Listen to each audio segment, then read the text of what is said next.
Welcome to the movie. Today we come to Season 1 of Game of Thrones, Winter is Coming. Let's go. Three men set out on horseback on a snowy landscape from the wall. The young one sees smoke from a fire and creeps up on it. He sees bodies hacked to bits and heads on stakes, dismembered limbs all around, including women and children. He turns and runs. He is chastised by his leader for being a coward, and reminded of their mission and the punishment for desertion. His comrades go to check out the bodies, but find they've disappeared. One man finds what could be an organ in the snow.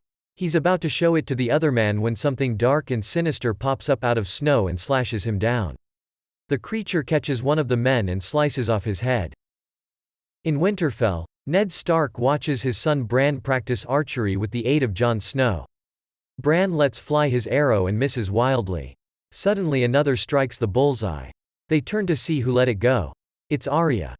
A man comes to report they captured a deserter from the Night's Watch. Ned's wife Catelyn asks him if he has to do what must be done. They march the deserter to be beheaded.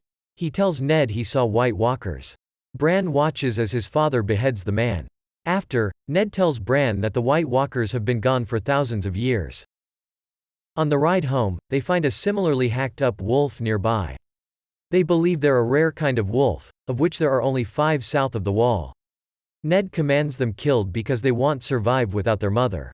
Jon suggests instead that, as the dire wolf is the sigil of House Stark and Ned has 5 Stark children. As they are about to leave, Jon finds a 6th pup, which he takes for his own. King's Landing. A funeral takes place in the Grand Cathedral. Sir Jaime Lannister checks on his twin sister, Queen Cersei. She's worried the dead man, Jon Arryn, might have spilled her secret to her husband. Back in Winterfell, Cat tells her husband the news of Jon Arryn's death. King Robert and Queen Cersei are on the way to Winterfell. Bran climbs to the top of the compound to see the hundreds approaching. The king and queen arrive. The Starks line up to greet them. Prince Joffrey makes eyes at Sansa Stark, Ned's young daughter. They greet each other warmly. King Robert asks Ned to take him to the crypt. Down there, Robert says Arryn got sick suddenly and died. Robert asks Ned to come to King's Landing and serve as Hand of the King. Tyrion Lannister, a dwarf. He is on the receiving end of a young woman's attention. His brother Jaime busts in to tell them the Starks are feasting them at sundown. Robert pays his respects to Ned's dead sister, who he was going to marry before the Targaryens killed her. Pentos, across the narrow sea, Princess Daenerys Targaryen gets ready for her wedding. Prince Viserys comes to check on his sister. The marriage is meant to solidify Viserys' reign and not wake the dragon. Later, she meets her intended king. Viserys' advisor assures him Khal Drogo approved of her. Later, Viserys is talking about returning to rule. Daenerys announces she doesn't want to be Khal Drogo's queen. Viserys explains they need Drogo's army to retake their kingdom. In Winterfell, Sansa begs her mother to convince her dad to let her marry so she can be queen. Ned's brother Benjen arrives from the Night's Watch. Jon asks to return to the Wall with him, but Benjen says he's not ready. After Benjen leaves, Jon meets Tyrion, who encourages him to wear the fact he's a bastard like armor. Benjen finds his brother Ned, who tells him the boy he beheaded was a true ranger. Cersei watches distractedly as her husband gropes wenches at the feast. Sansa introduces herself. Jaime accosts Ned, taunting him to fight when he's back in town. Arya gets removed from the party for flicking food. Later at night, Ned tells his wife he doesn't want to go to the city.